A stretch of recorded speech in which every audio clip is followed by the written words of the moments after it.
واحد عنده مثلا 55 سنه اتجوز طفل عندها 6 سنين، هل الراجل ده يكون عقلاني ام مجنون؟ مجنون. امم مجنون. طب ليه حكمت عليه ان هو مجنون؟ ليه حكمت عليه؟ يعني هو عنده حاجة و50 سنة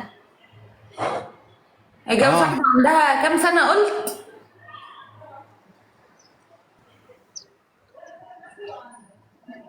انت يا عم ايوه اهو وقع مننا اهو. سامعك. 9 سنين، ما هو مجنون وهبل وامه هبلة كمان، يعني هيبقى ايه؟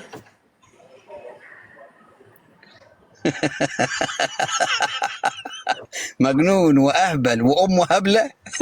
ايوه طبعا.